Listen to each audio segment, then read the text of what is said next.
Thank you for listening to the BJJBrick Podcast. We'll be bringing you Brazilian Jiu-Jitsu and good times.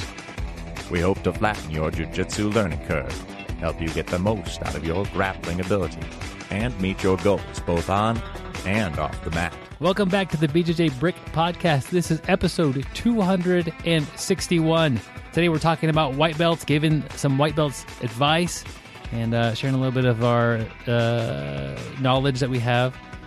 And today I'm here with my good buddies, Gary and Joe. My name is Byron. Gary and Joe have both been relocated by the Witness Protection Program. It's gotten a little scary, but they've landed back on their feet. And guys, welcome back. Yeah, definitely. It's good to be here with you, Byron.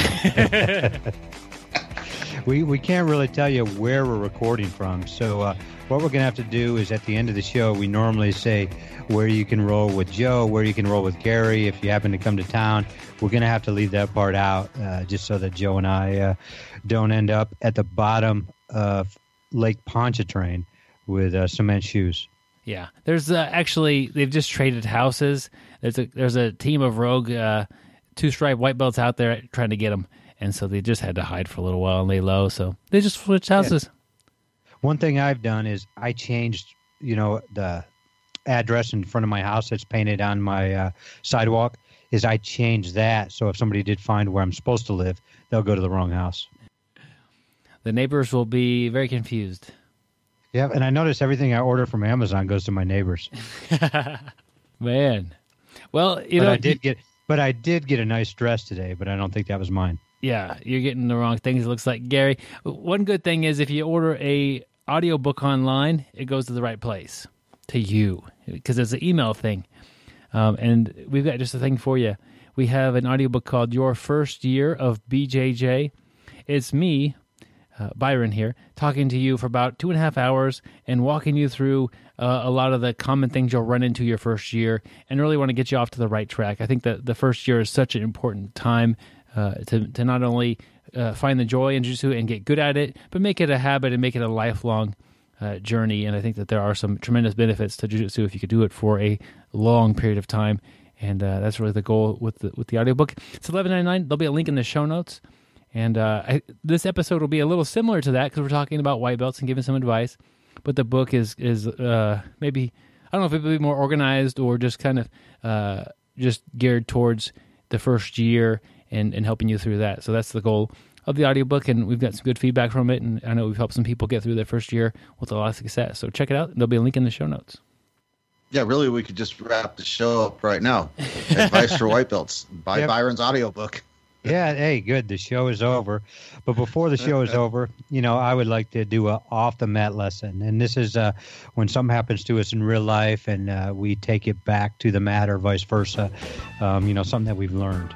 And one thing that's happened to me here recently is I happen to be out eating at IHOP, and it was late at night and probably 10, 11 o'clock. That's late for somebody my age.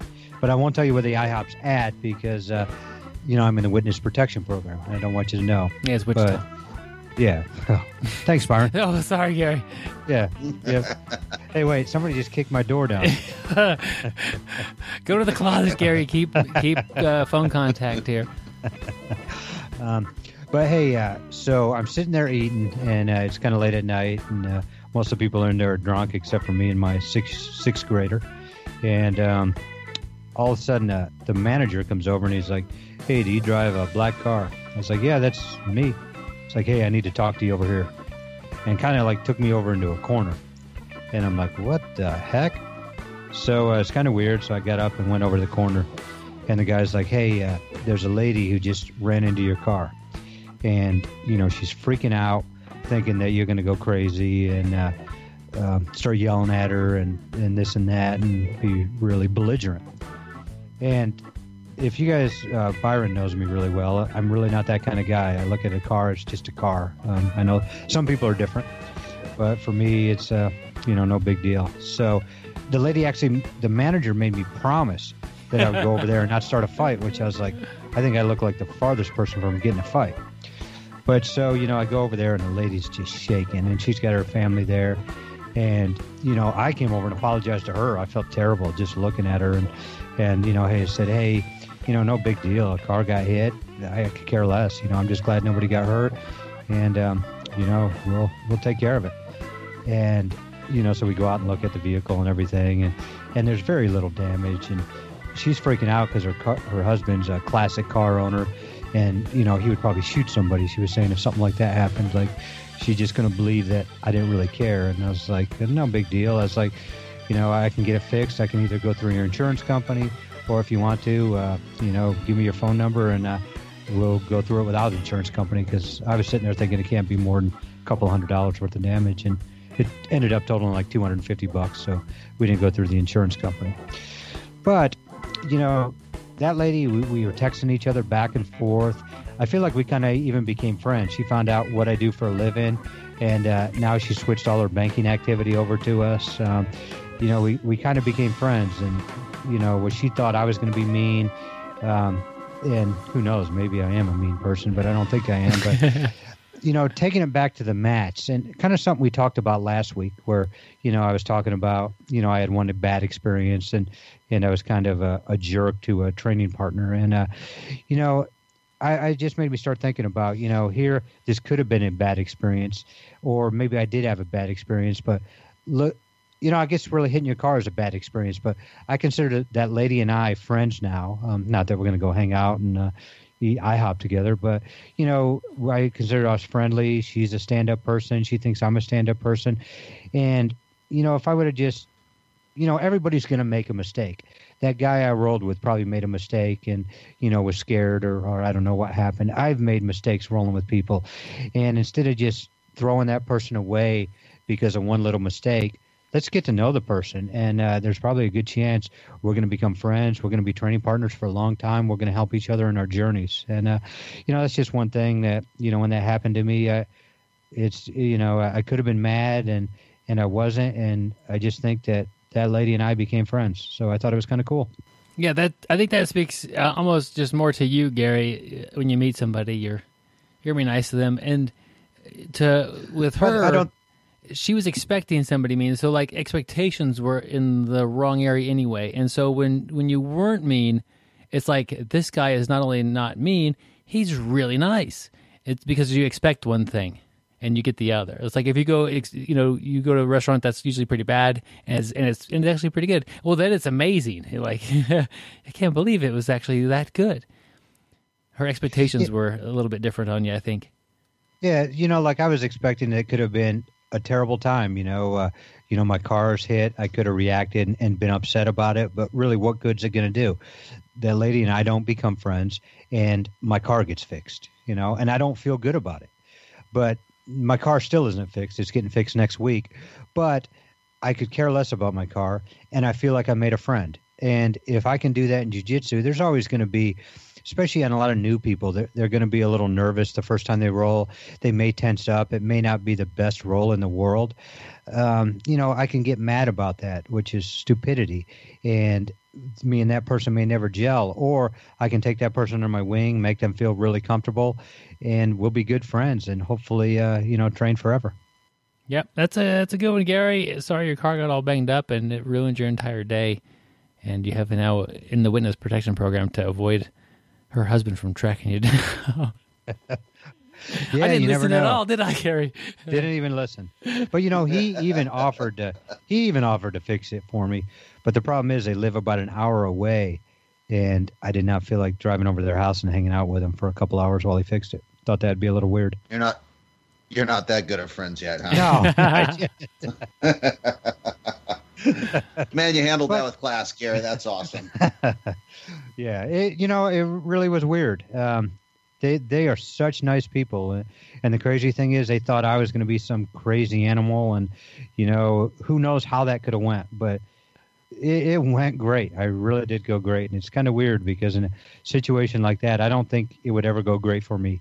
Even like I said, I don't give a ton about cars. If you've seen my car, you see I don't wax it to the hilt or anything, but it didn't go bad. I actually feel good about it, and I think the lady feels good about it, even though she's $257, less rich. And my plan was, this is what I hope was going to happen. Jiu-jitsu guy that I know kind of does this business, and he hooked me up with somebody. And when I showed him the picture, he thought the guy was going to do it for free. And I was so happy because I was thinking that I wasn't even going to have to charge that lady. Like I just thought it'd be great if she didn't get charged, but I'm not that good a friend to spend $257 out of my own pocket. IHOP, average food, bad drivers in the parking lot. Well, the really bad part, well, it could have been a good part or a bad part, but she actually sent me a gift card to IHOP. And the crazy thing is I never really eat at IHOP. It was just the only place that was open at 10 o'clock at night. So, but, now I got a free meal. So, from my friend. Keep her drunk car away from you. No, she wasn't drunk. Not at all. I'm messing with. Yeah. Oh, man. That's a good one, You can't Gary. talk about my friends like that, Byron. Oh, your friends. Well, somebody was drunk in the story. I wasn't really paying attention, but wasn't somebody drunk in the story? Well, I was thinking about everybody in the place was drunk, at least the way that everybody was acting was drunk. So I she actually thought I might have to use jiu-jitsu the way the rowdiness of the crowd was. You, at least you had some options, Gary. She's definitely... And that's where jiu-jitsu comes in handy. It's like I feel like I could probably, handle myself against her as long as she was untrained. We'll keep our fingers crossed with that one, Gary, and our ankles as well as close guard.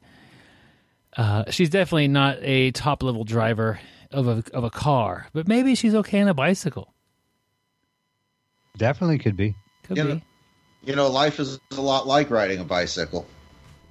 In order to maintain balance, you must keep moving.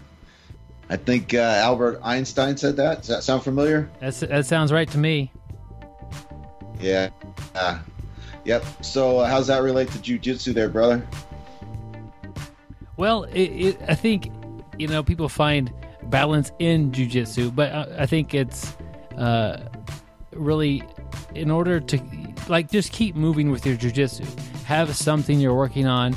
Have something that's next. And we talk about really not hitting plateaus. Is because if you feel like you've hit a plateau, you know what? Guess what? You're going to be working on your Kimuras next time for 2 months straight. Or if you've hit a plateau, it's time to work on your back attacks, or taking the back, or work on your shakedowns. You can hit a plateau in a certain area sometimes. You kind of max out what you're able to do with your teammates and training partners. But if you keep moving, it's like, well, what's next? And then guide yourself a little bit, and keep riding that bike, keep pedaling. You know what happens is you keep moving until you slam in the back of somebody's car, a parked car, and then you stop moving, and then you fall over. You had to go back to the car. Well, I had to go back to show you the damage. On that quote there, like you're talking about, keep moving on your jiu-jitsu so you don't have plateaus. The first thing that came to my mind is just keep training. And one big thing I see is somebody trains for 3 months. They just start. They're training every single day. They've taken the jiu-jitsu Kool-Aid and, just big time into it. Something happens. They miss a day or two, and a day or two turns into 3 or 4, then turns into a week, turns into 2 weeks, and you don't see them back for 3 months.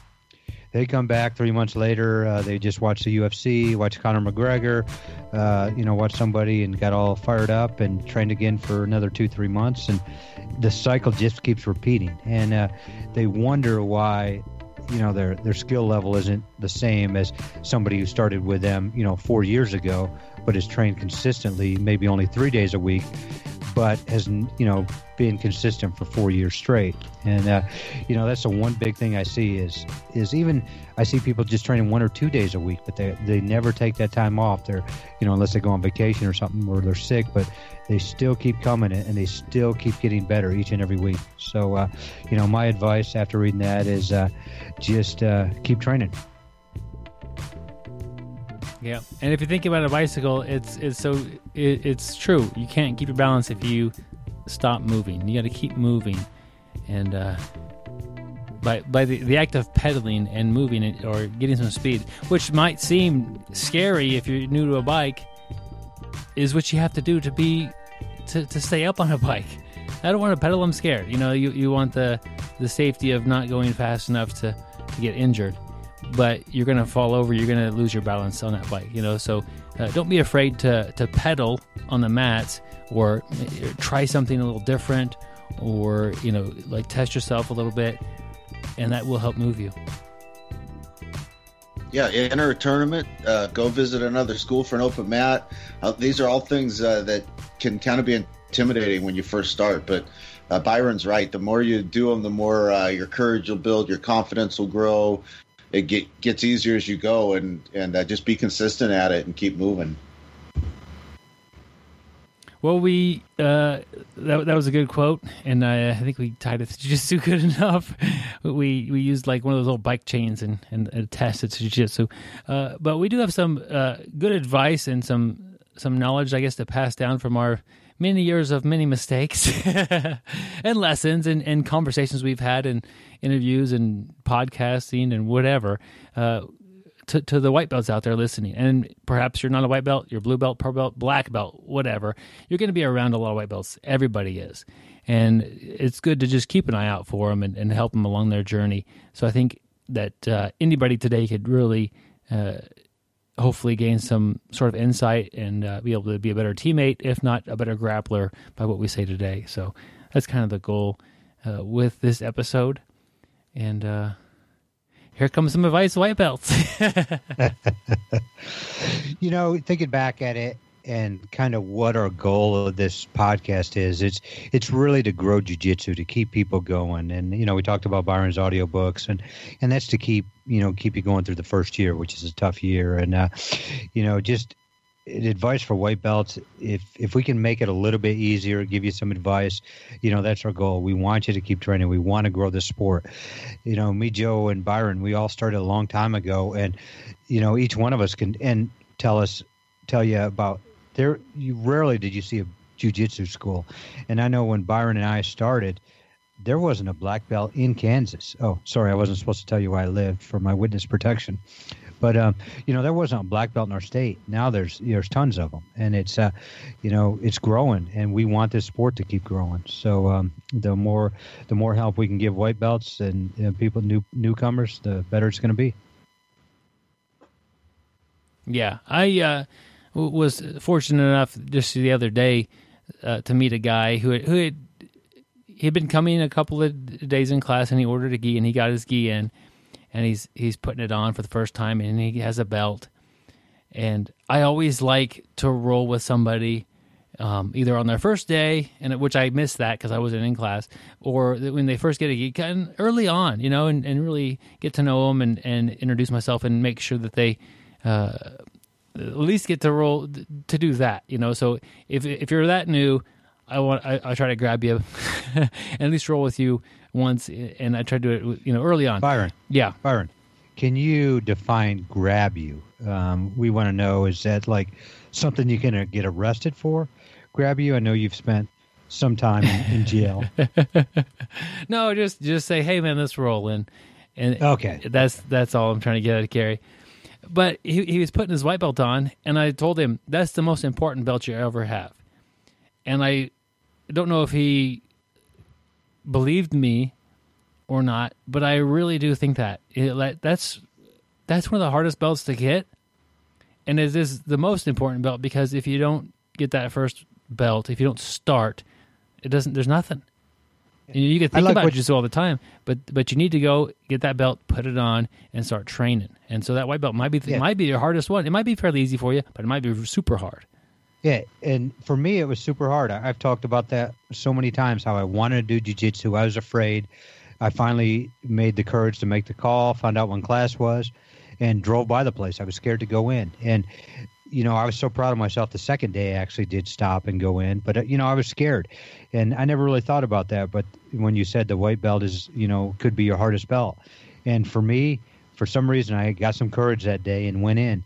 Otherwise, I probably wouldn't even be on this podcast. I'd probably just be listening to podcasts and wearing tap-out shirts and then never trained, and wish I would have took that chance that one day. But I like what you said there, Byron. A white belt could be the hardest belt you get. And for me, it was very hard to get. It's very hard to step into that gym the first time. Yeah, you'd still be wearing them tap-out shirts, and you would have gotten a fight with that lady that hit your car. You wouldn't have had the maturity. You wouldn't have had the cool to be able to handle it like you did. That's awesome that you say that, Joe, because it's probably like that. I thought I was a tough guy. I really did before I started jiu-jitsu. And when I started jiu-jitsu, my ego left me quick because I was getting throttled. And, we always talk about benefits of jiu-jitsu, but I think that's one thing jiu-jitsu has done for me. And I don't know if I've talked about this or before, but I think jiu-jitsu has really calmed me down. And before, I had no clue how to fight. And I still don't say I'm a good fighter. I think I'm a good grappler, which will definitely help me to fight. But I think I would have been more apt to fight untrained than I would be now. Now I feel like I have confidence in myself. There's an air of confidence.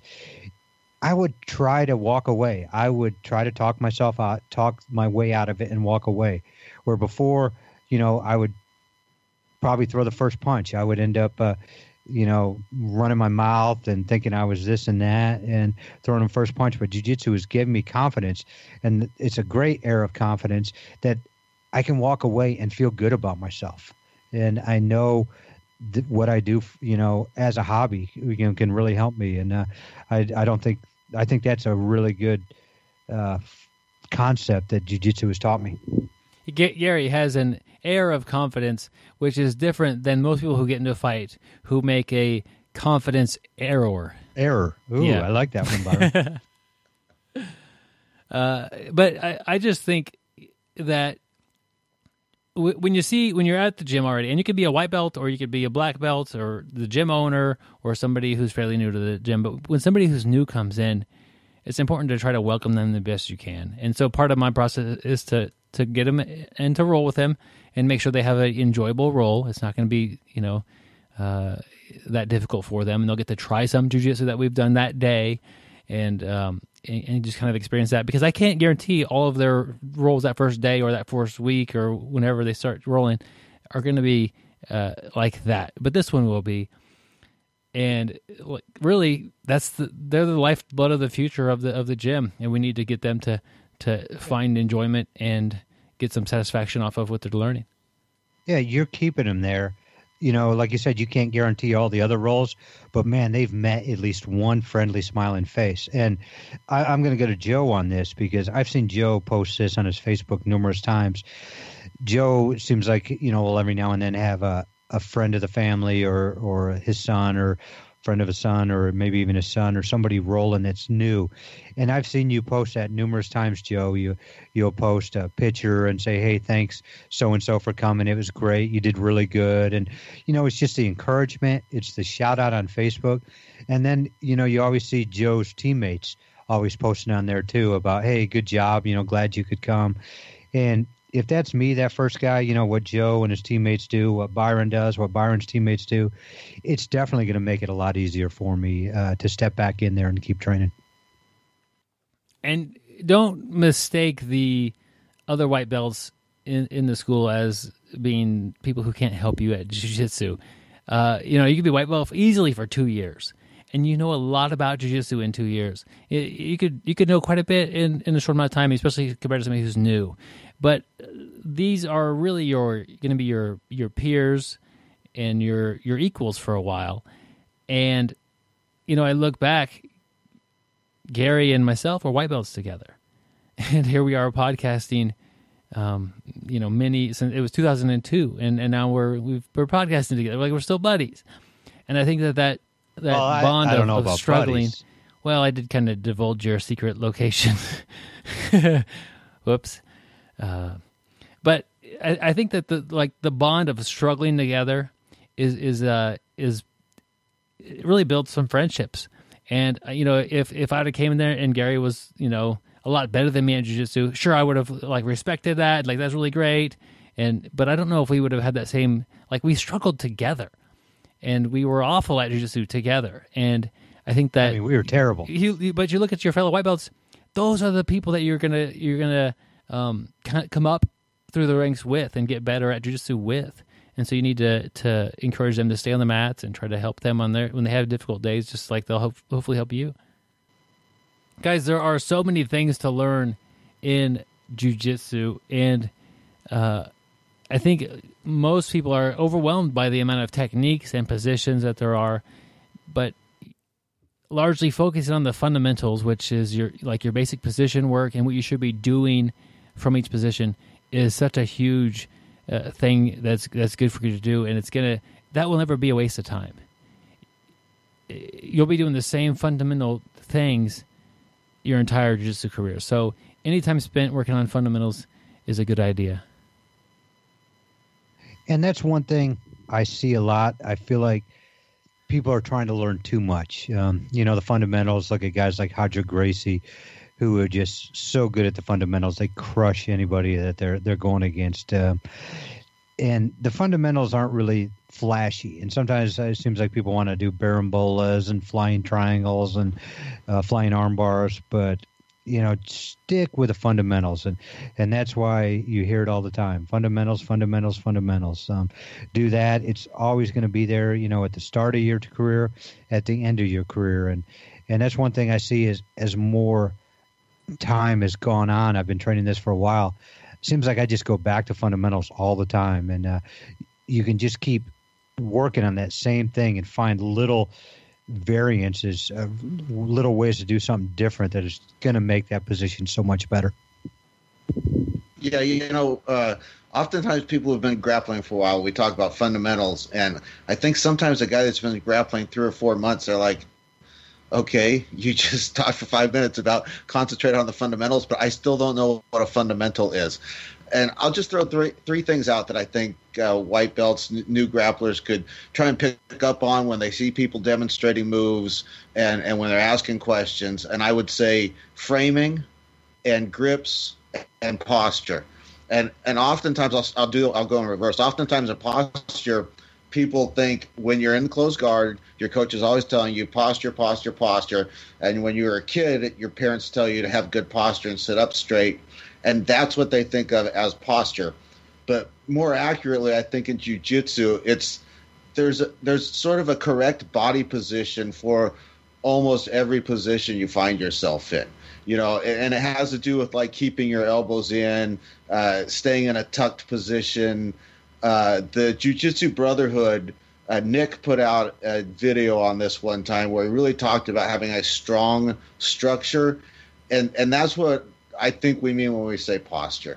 And of course, when we talk about frames, when you're in the bottom side control, it's kind of obvious what to do there, and that gets talked about a lot.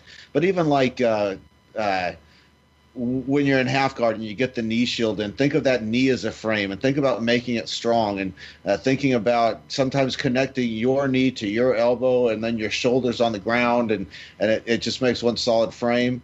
And then the last thing is grips, and you just can't overemphasize that not just correct grips or good grips, but at least every hand, foot, knee, your whole body should be engaged. If you're on bottom and you've got a foot just flopping around doing nothing or a hand that's not engaged, that's a problem.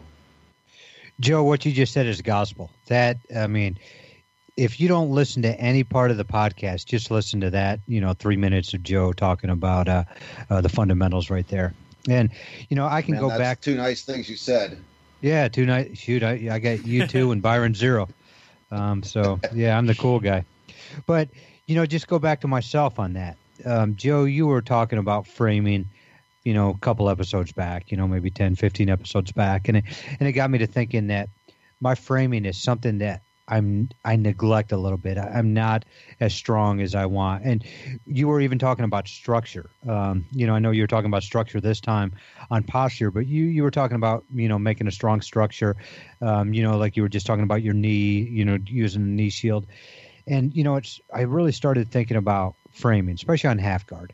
What I was doing wrong, how to make my framing stronger, with a good structure, with a good foundation. And then at the BJJ summer camp, Byron did a seminar on basically framing. And it was perfect because, Joe, you kind of whetted my appetite, and I started thinking about it and started working on it a little bit. Byron brings it back, and, we work on it in person. And since then, I've been working, on my framing. And that just goes back to fundamentals, something that I don't spend enough time on. And just from having conversations with you guys and watching, I realized that I need to get a little bit better on that. And it has helped my game. And there you go. Here I've been training a long time, and here I am. I don't have the fundamentals down, and I'm always going to get better at them. We'll probably have the same conversation in 10 years when Joe's in a wheelchair, and we'll be talking about, I need to work on my framing. Yeah. Hey, the other cool thing about this is when your opponents or your training partners getting the best of you, you, of course, want to have good frames, good grips, good posture. But the more you understand those things, the easier it is to attack them, too, because then you know what to break down. You know the grips that they would like to get, and you deny those. You know the frames that they would like to set up, and you break that down. So understanding it doesn't just help you with your offense or your structure, but it helps you break down your opponent as well. Yeah, it's a great way to show that there's both sides of it. Offense and defense for the fundamentals, or just if you're confused, well, what could you do that would put you in a fundamentally better spot? Frame up, or I think an easy one from the guard is if they're kind of confusing you, put your hands where they're safe. A lot of times that's like the biceps or kind of controlling the hips, and then square up with them. So if they're getting a lot of angle on you, kind of chase them down and square up to where they're not getting the angle anymore. You could avoid so many submissions and so much offense if you keep them square with you.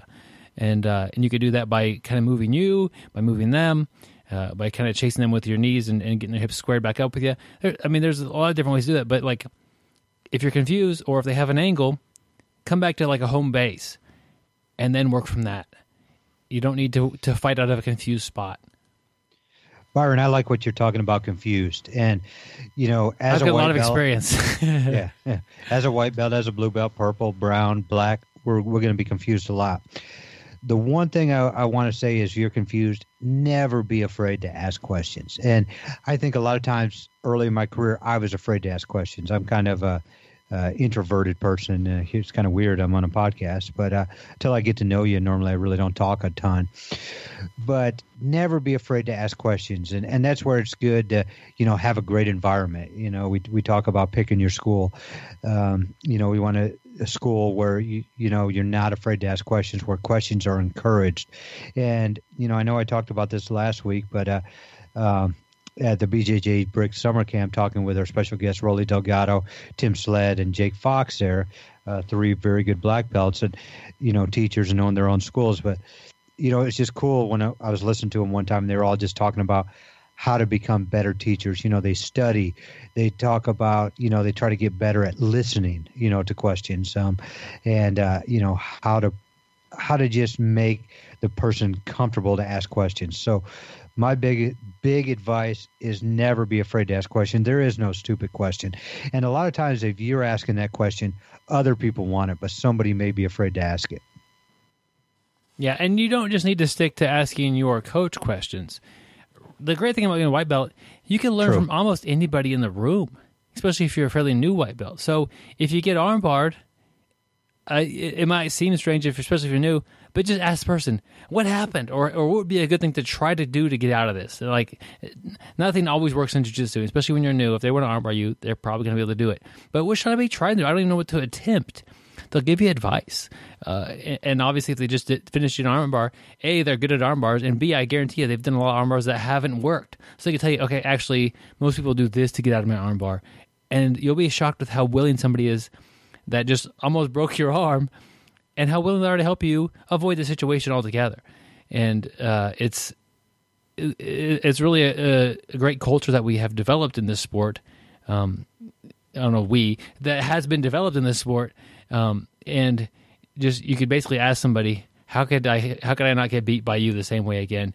And they should give you some kind of advice. So not just your coaches, also your teammates, also your peers. Everybody could be a great source to ask questions to. Sometimes new people might not even know what questions to ask.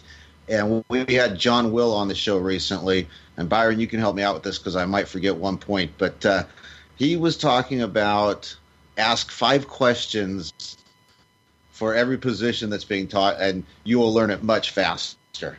And it was pretty simple. What should my right hand be doing? What should my left hand be doing? What should my right foot be doing? And what should my left foot be doing?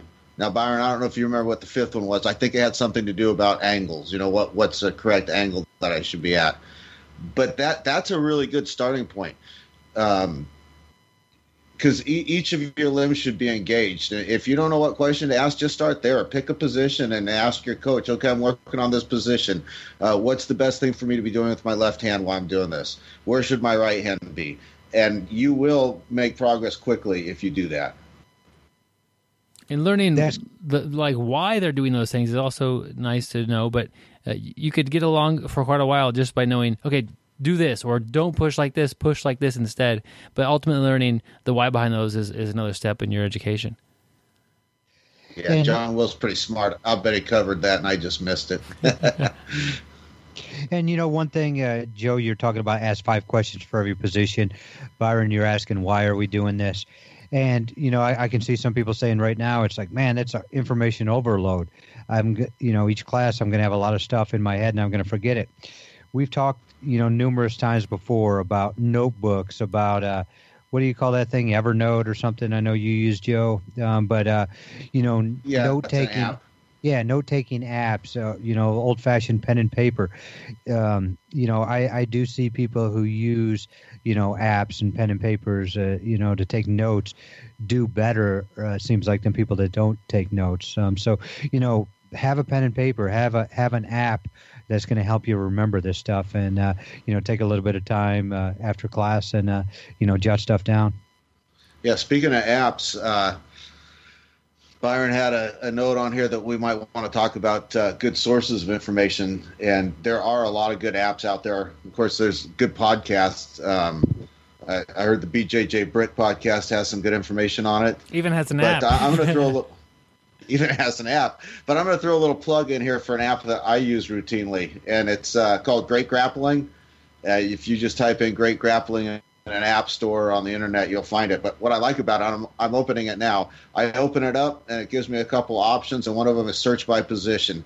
And when I click that, it says, where would you like to go? And it has, you can pick from side control, closed guard, mount, open guard, pretty much every position. So you pick a position, and then it says to pick top or bottom. And so I picked mount. I'm going to pick bottom, and then I'm going to list videos. And he's got 5 videos on here. He's got the Grapevine Escape, Mount Escape, MMA Escape, Bull Rider Escape. So he's got 5 options on there for escaping the mount.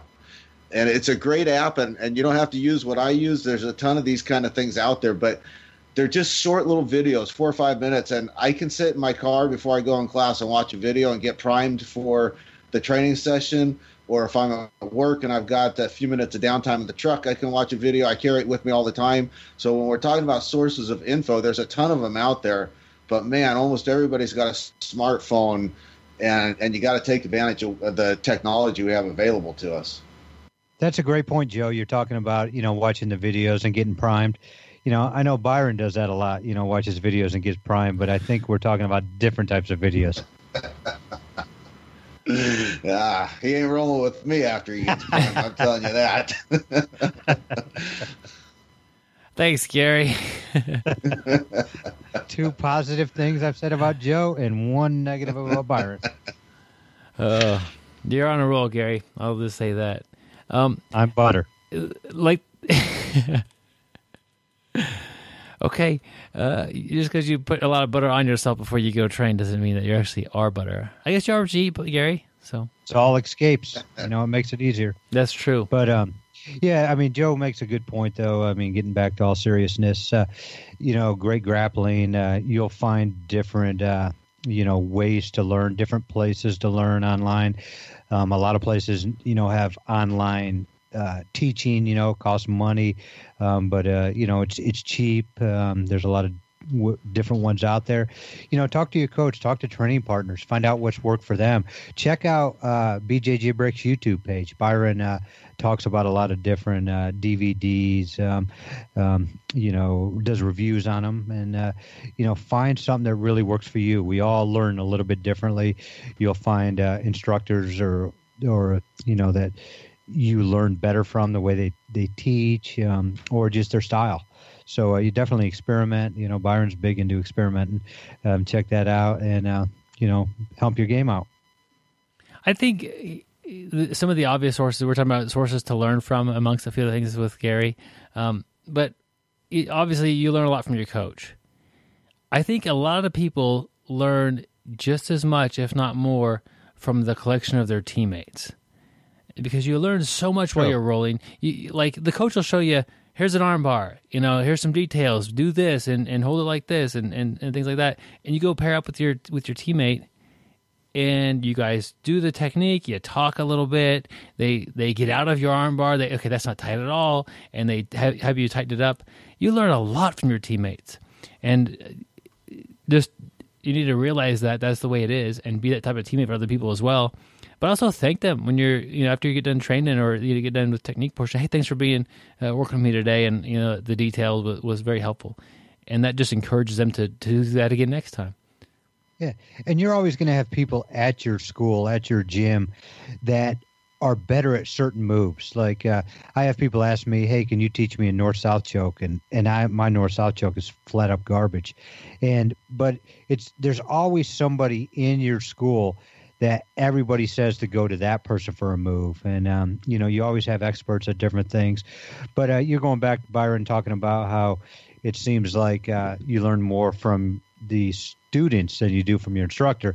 But the crazy thing is, like, your instructor taught all those guys probably everything they've done. It's just a accumulation of a lot of different things and way people have changed them a little bit to suit themselves.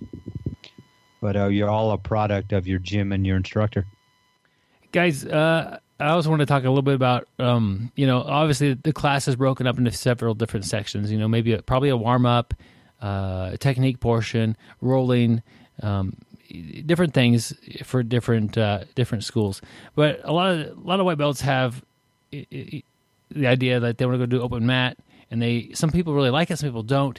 But I think it's perfectly fine to go to another school and do open mat, even at a white belt, even if you're still fairly new. But just think of it as almost more of a social experience within the jiu-jitsu world than it is like going out there and trying to prove yourself to anybody or even yourself. Go out there and just try to meet other jiu-jitsu people who live in your area and to train and have fun. And that person is going to get a good training time. Like, if you go there to have a good time, you'll have a good time and you'll get good training. And you'll make new friends.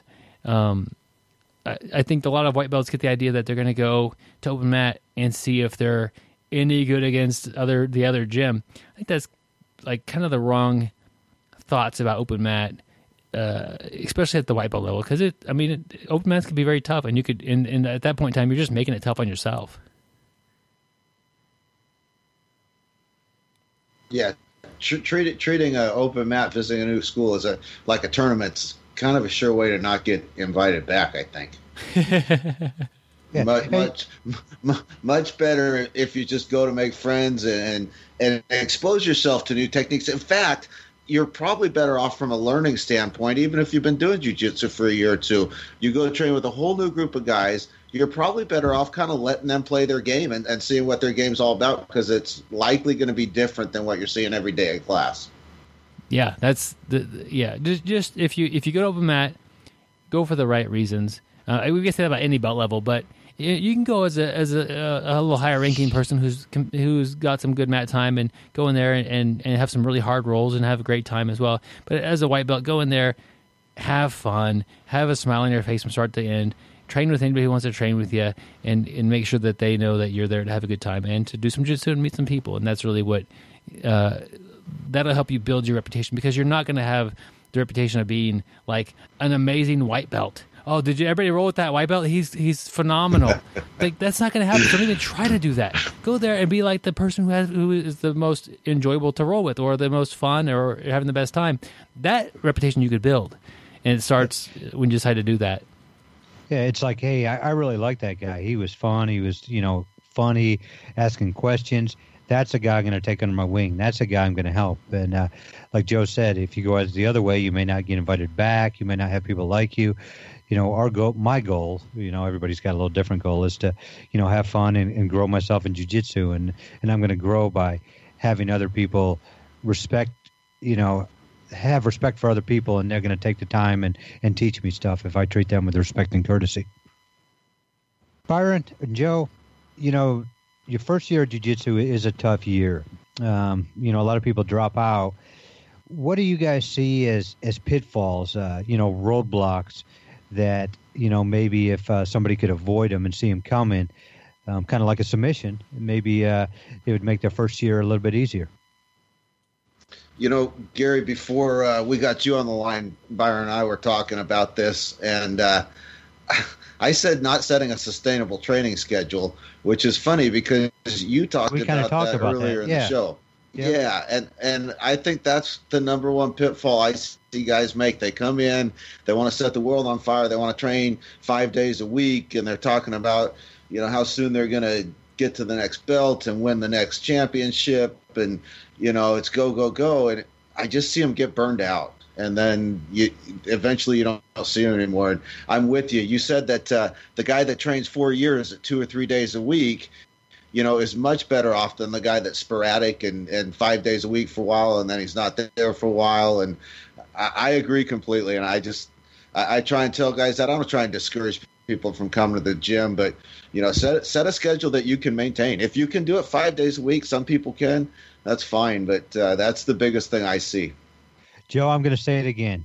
Gospel right there. Byron, that's 3. But no, that's incredible advice. You think about everything a person has going on. We've got maybe school, maybe work, maybe a family, maybe kids. Those things are probably going to come before jiu-jitsu. And, most of the time they are going to come before jiu-jitsu. And trying to fit everything into a busy life is going to be tough. We can do it, maybe Joe said for a month, but pretty soon it's going to wear on us. It's going to wear our body down, and we're probably going to give it up. And I really like that advice. It wasn't something I was thinking about, even though we did talk about it earlier. But yeah, a sustainable schedule, something you can do.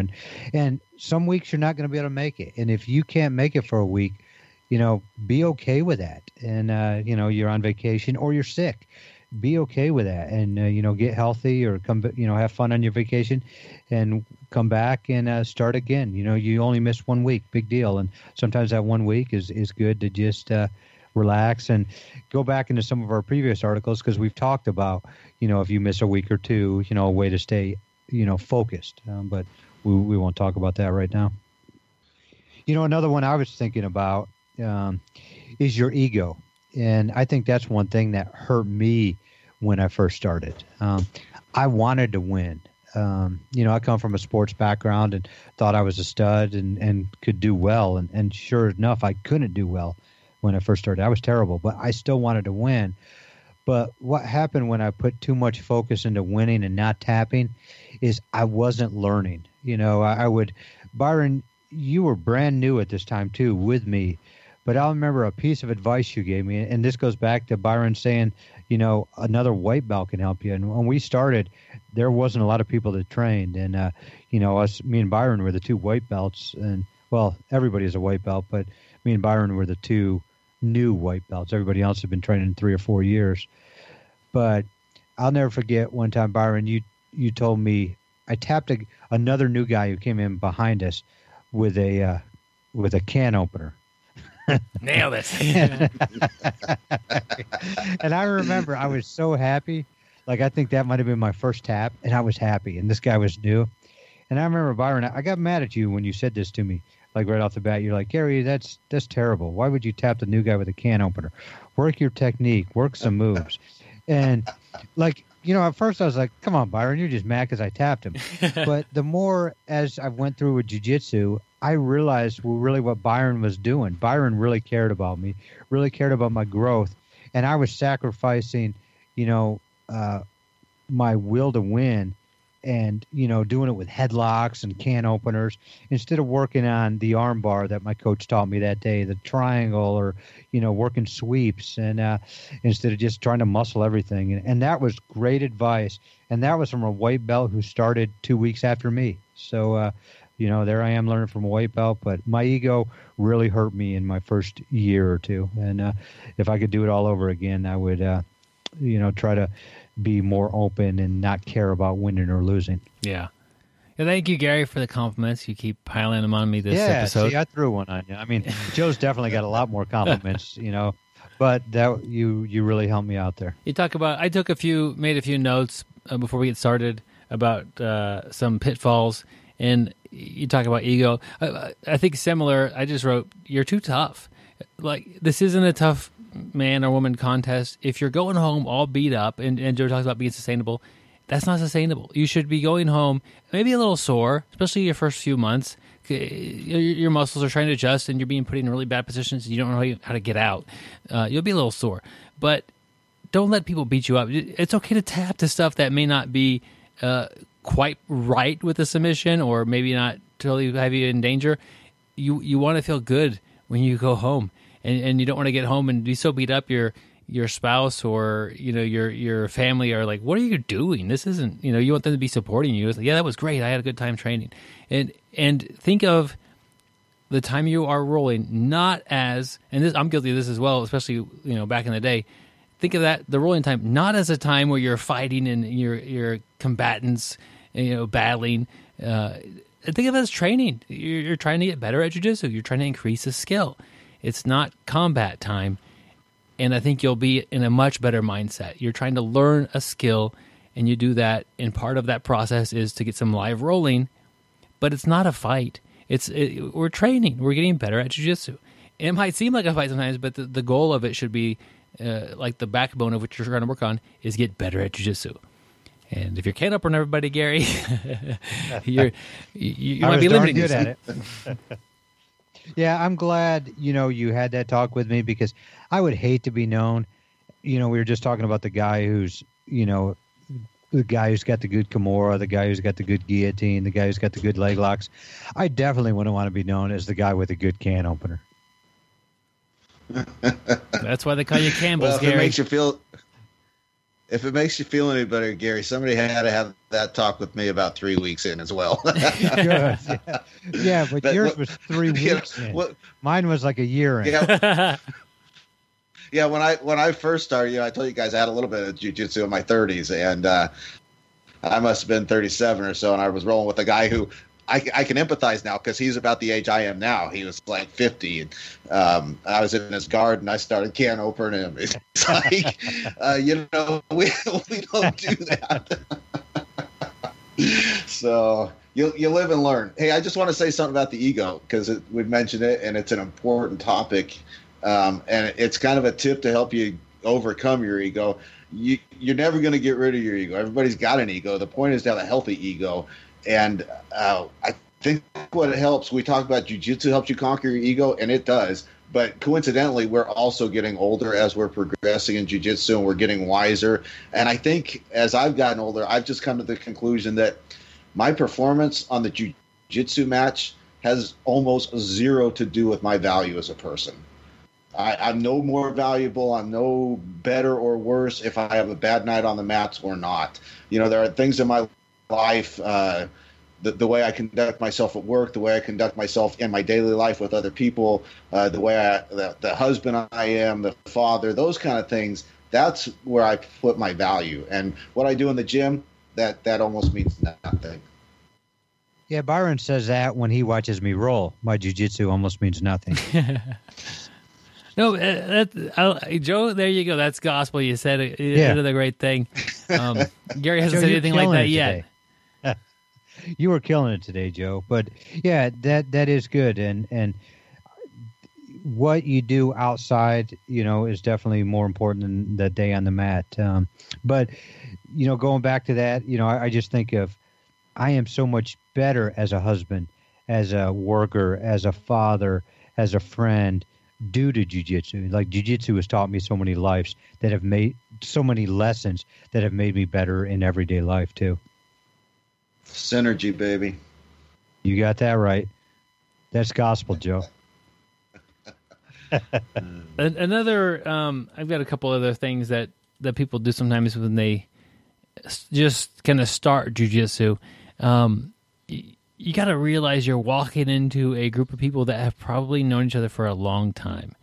And it's hard to tell what social web is already existing. So just know that. You know, you might be saying, yeah, Gary, he's kind of a jerk. He just neck cranked me. Or maybe your complaint is less legit. Maybe Gary's a jerk.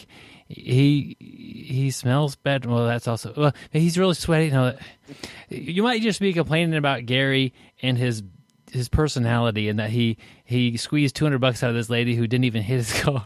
No, I don't know. So, but if you're talking about somebody else in the gym, that person, there's a good chance that they don't really know that person, that they really know that person very well, or they're really good friends with them. So it's like any social setting. When you walk into a new job or something like that, you got to assume that there's some social kind of web there, and you don't want to do that no matter what you do anyway. But just understand that you're walking on something that you may not understand how deep it goes, and so you know that you do well again by being very nice to be around, by being friendly, smiling, and just kind of managing your own attitude.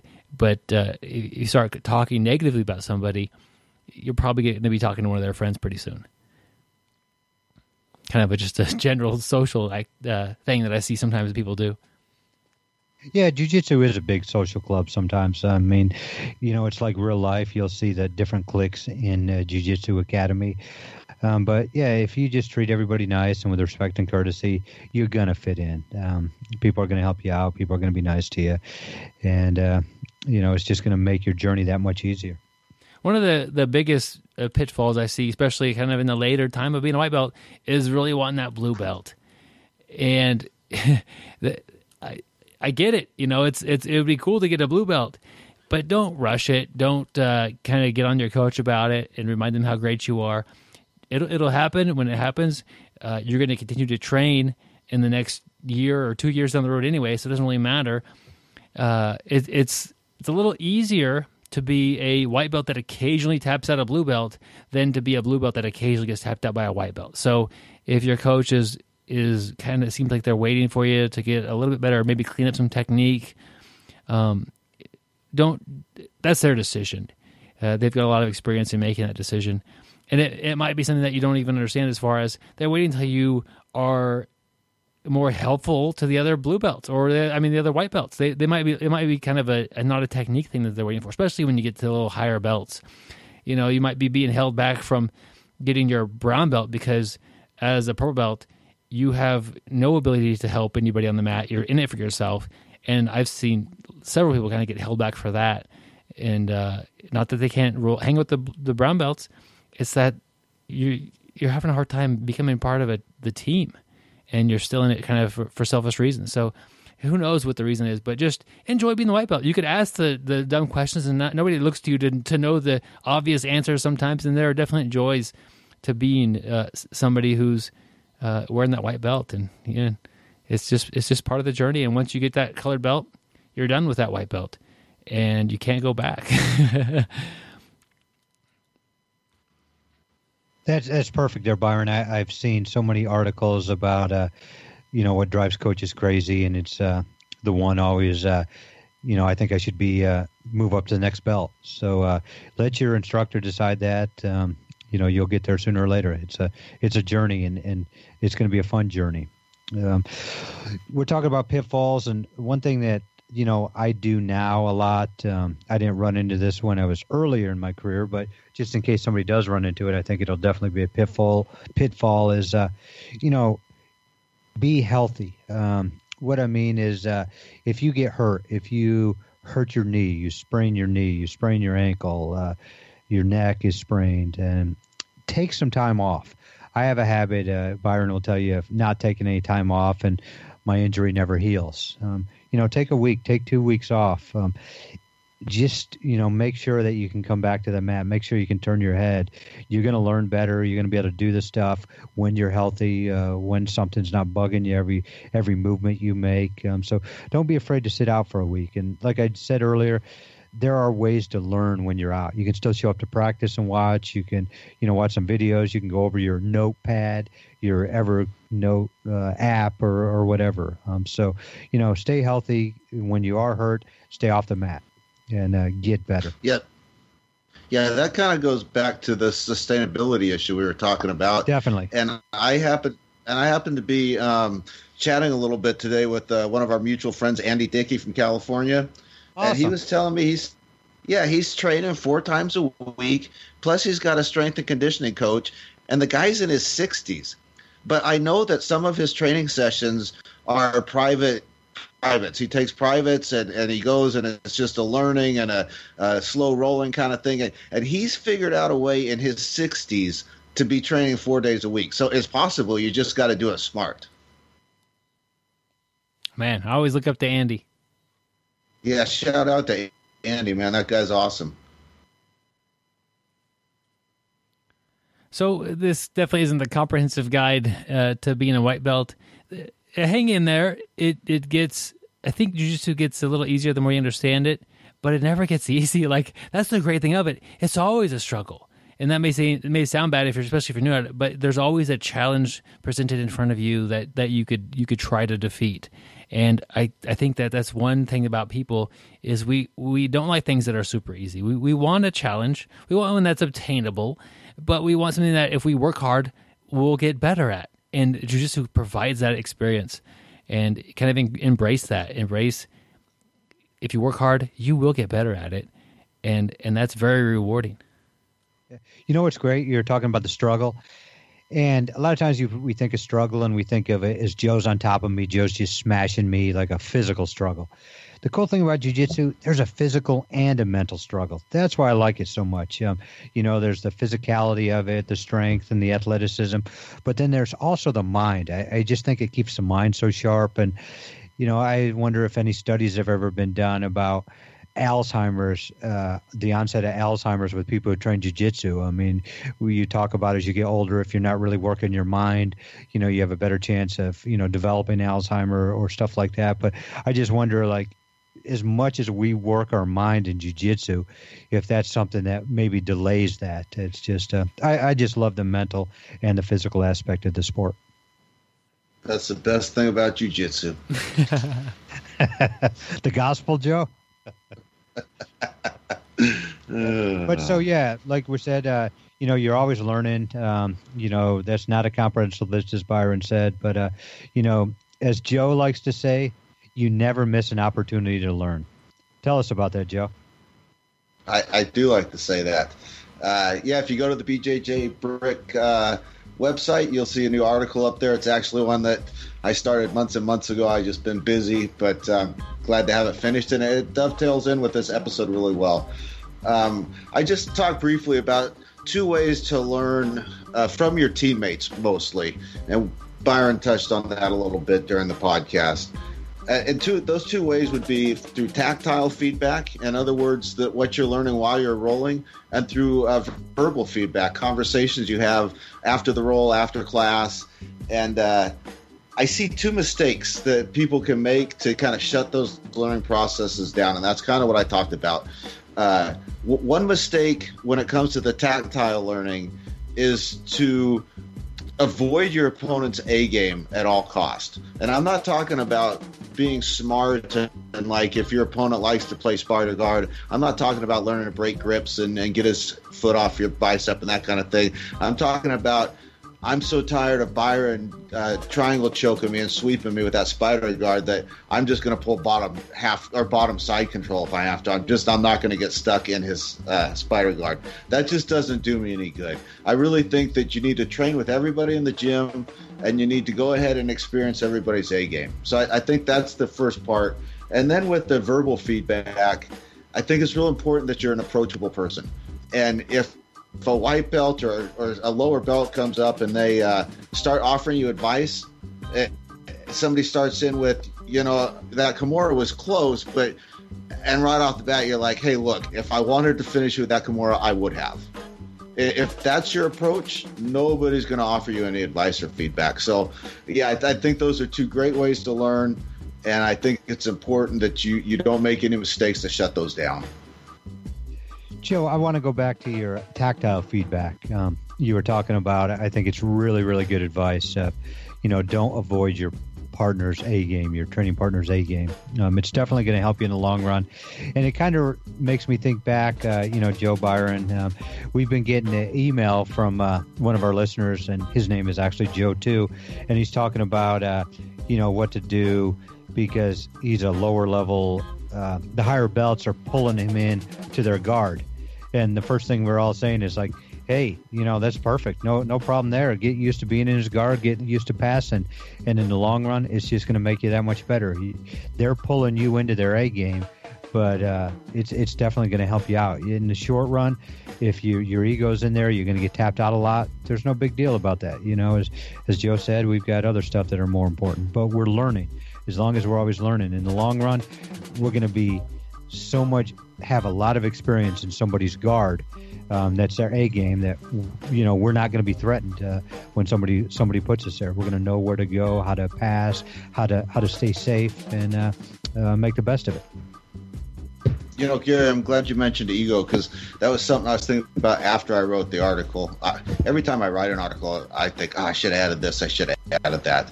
But one mistake that also can be made is when you get in your opponent's A game, you just hunker down and play it safe. Yes. You get in somebody's guard that's really good, and you're like, well, I could try to pass, but I know I'm going to get swept. You get top half guard on somebody, and I could try to pass, I could try to hit a submission, but I know I'm going to get swept. So, yeah, you got to take chances, and you might get swept 20 times with the same sweep by the same guy. But if you're paying attention, each time you'll pick up something, and eventually that guy might continue to sweep you because he's learning too, and he's getting better. Great point. But then you're gonna go with somebody else that maybe that's not their A game, and you can pass their half guard like it's nothing because you've been training with this guy that's got a great half guard, and you've been taking chances, and you've been pressing forward just like on a bike. You're moving forward, and you're getting better, and you roll with somebody who doesn't have a great half guard, and it's easy peasy. Joe, I like how you took it back to our quote of the week. You talked about the bike. It's crazy because everything we're talked about today all feeds back into each other. And I'm going to go back onto your verbal feedback. You're talking about, just being the nice guy. Byron, you talked about that as, when we're talking about pitfalls, just going in and being the nice guy in the gym, and everybody's going to help you. And that's kind of the point you made in that paragraph there too, Joe. You're you listen, you pay attention, you're easy to approach, you're easy to talk to, you're going to get a lot more advice, a lot more help, and it's going to help you on your journey. Yep. I think with the learning from your teammates, Joe, you talked about like just do something a little differently every time and see how it works out, or just try to figure it out.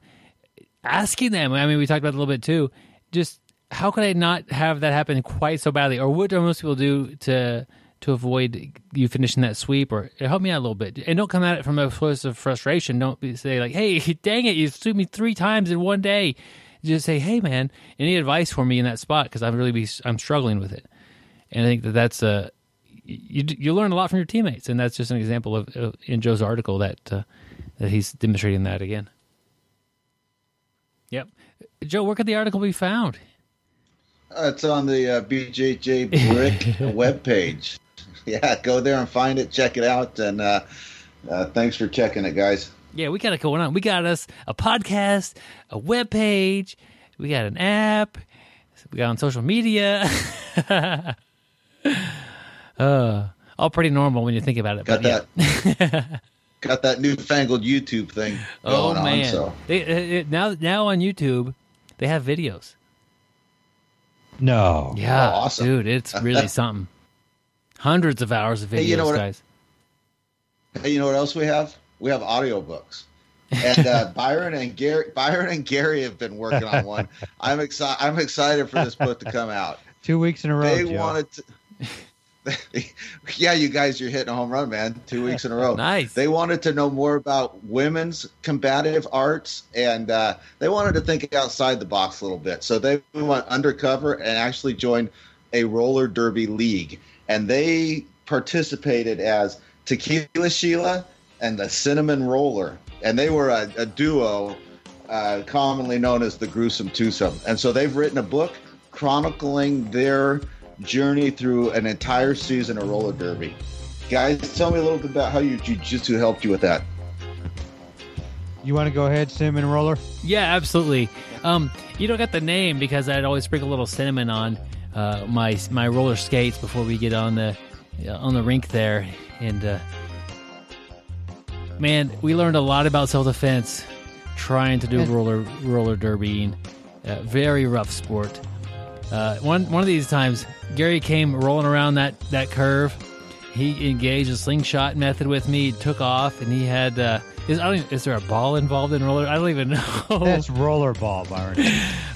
He comes flying around the side of that thing, and he raised his foot up to try to kick somebody, but she was so much bigger and stronger than he was.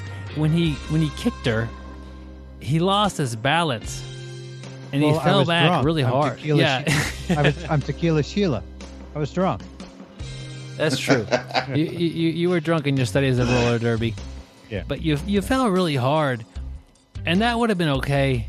But what you landed on was just a total shocker, Gary. What did I land on? I'm throwing it to you on that one, Gary. Well, really what happened was we experimented together, of course. Together. No, we joined this league to experiment to see how, our jiu-jitsu was going to work in self-defense situations. It's kind of a study that we're going to do.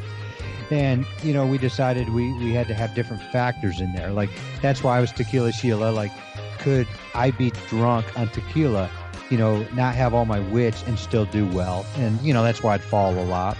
And then Byron, was Cinnamon Roller. But one thing I was going to be the drunk guy. Byron was going to be the person like MacGyver. So Byron would carry Cinnamon, and he would throw it in his opponent's eyes. And Cinnamon will sting a little bit. So the good thing is, while they were blind, Byron was scoring or whatever he was doing in this sport. But we're going back to me putting my leg up to kick the lady in the face, and I fell. The reason I fell is I rolled over a whole pile of cinnamon, and it got into my trucks, into my wheels, and just stopped them, and I fell forward, and so that was due to a pile of cinnamon on the floor. Yeah, at least I think it was cinnamon. It also went up your shorts, and he jumped up and he screamed that something was on fire, and it became apparent that somebody had once again snuck into the women's division and got busted with getting something cinnamony in his crotch, and it really just burned him up. That's how he got thrown out of there. Because Gary had to yell it, and he almost got busted for indecent exposure. Well, most people couldn't really see the indecent exposure unless they had magnifying glasses. Binoculars, Gary. They use binoculars from the stands. Oh, okay. Well, I don't know about that because I don't think we really did not get a lot of people showing up from there. But, we did learn a lot of stuff. One thing we learned is, we got really good at the X guard. The X guard was great. We would drop into X guard, and as they tried to roll over us, we would basically sweep them. And the cool thing that we learned in this sport is if you're going to come to a fight and you're wearing basically rollerblades, it's really easy for me to heel hook. Even if I don't have a grip, as long as I've got my ashigarami on, I just grab the wheels and I'll just turn your leg. I mean, we snapped one game. I mean, when we were playing the Blue Elephants, basically not a single person could walk after that game besides our team. We snapped everybody's legs, with heel hooks. So, I mean, it's hard to, it's easy for us to, heel hook people when they're wearing roller skates. Yeah, he even accidentally heel hooked a couple of our own teammates in the confusion.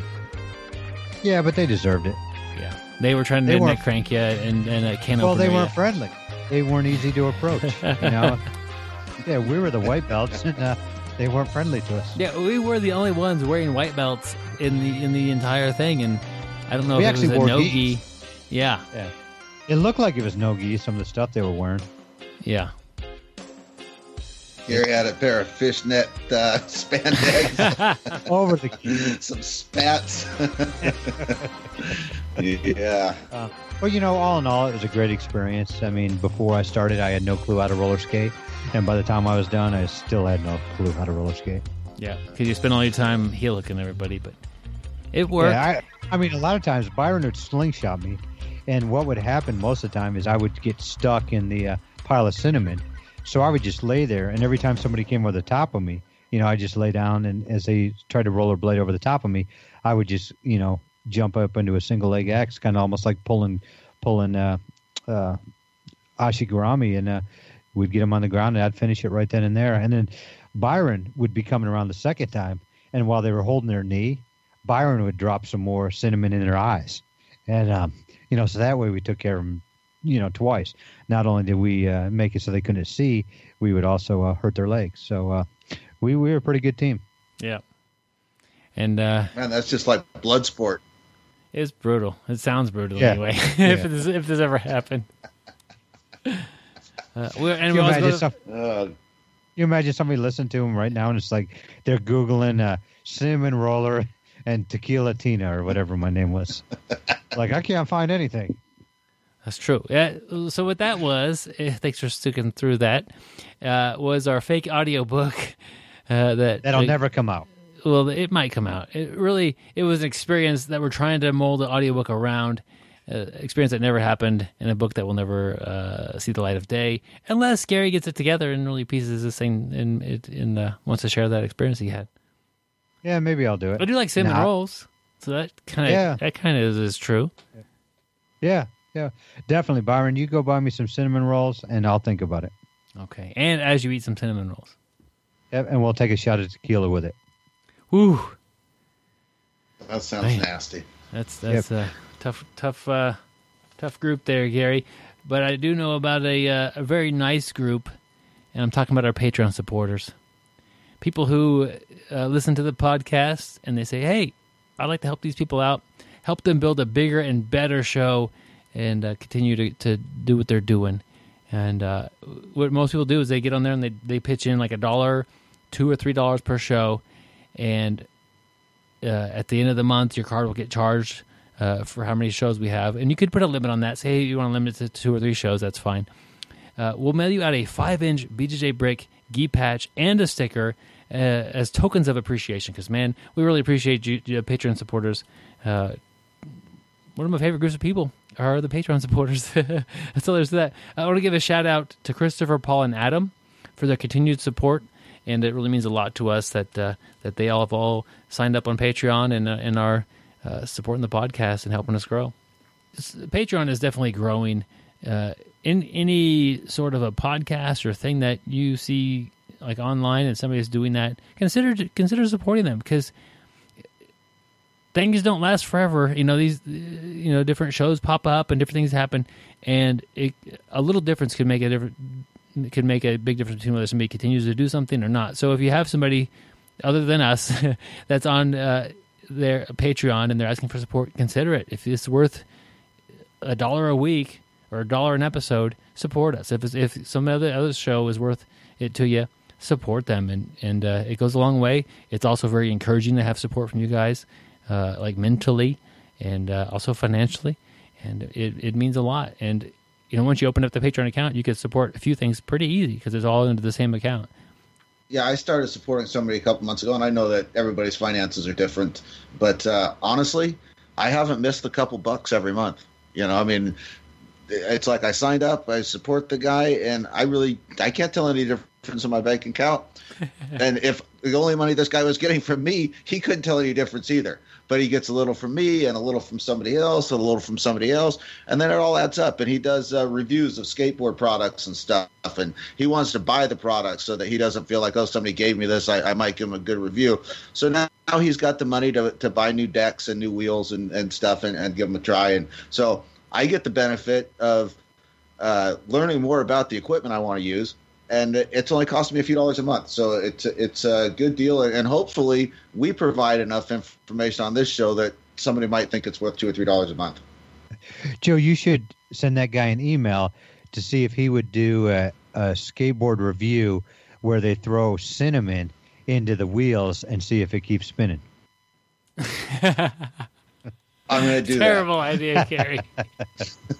I was just going back to our time in roller derby. Good times. Joe and Byron, you guys were talking about, a couple bucks, and Byron, you said stuff doesn't go forever, and it's kind of crazy. We're here at episode 261. We've been doing this over 5 years, and without our Patreon supporters, we would not be able to do this. And so you've kept us alive. You're like, the paramedics to us. You've been, every time we're struggling a little bit, you come out there with the chest compressions, like the time, somebody from Russia, took over our webpage and hacked us. Without our help, without your help, Patreon supporters, we would have never been able to come back from that. You're saying the Russians were hacking our website? I think that's fake news. Hashtag fake news. Yeah. I'm kidding. We don't know who hacked us, but somebody hacked us. Yeah, we did get hacked, and the Patrons absolutely saved the website and the podcast because it was at a point of frustration that was quite high. Well, let's put it this way. I went to Byron's house while that was happening, and Byron was really stressed. And as I went into his house, Byron was curled up in the fetal position on his knees and elbows, just crying. And what did I do as a good friend? I took his back literally and then choked him out. Well, the ironic thing is, I don't believe they were hacking the website maliciously. I think what happened is they hacked into Gary's email and they saw his preferences and they thought, well, we want to help this guy out. What Joe's talking about is we got hacked with a sex page, porn. They changed our webpage into a porn page. Anyway, man, I thought the made-up audiobook went a little off topic. Guys, that wasn't off topic, though. That was actually true. That did happen to us. You can safely go to the website, and that you won't be exposed to anything quite like that ever again. So, but anyway, next week we've got a great show. Jay Hiron is on the show. He's a former professional mixed martial artist. He's fought in all the top organizations. You name them. I mean, yeah, UFC, Bellator, IFC, all of them. And he retired a while ago, and now he's doing stunt work and working in movies. He's in a new movie that's just out, The Equalizer 2, and he attacks Denzel Washington. It's pretty cool. And check out the trailer for Equalizer 2. You'll see him right in there. So definitely see that movie, because I went and saw that movie. It's a very good movie. Nice work, Gary. Yep. I also saw Andrei Arlovsky in that movie. So, it's pretty cool that we have two well-known MMA people in there. All right. And he'll be on the show next week. We'll be talking about martial arts and movie business. We got to get a little off topic. We have a great time talking about life in martial arts. And next week will be fun. Well, stay sweaty, my friends. And don't forget to shower. Train hard, train smart, get better, guys. We'll see you on the mats. Thank you for listening. I hope you find the time today to roll. After all, the best way to get better at Brazilian Jiu-Jitsu is to do Brazilian Jiu-Jitsu.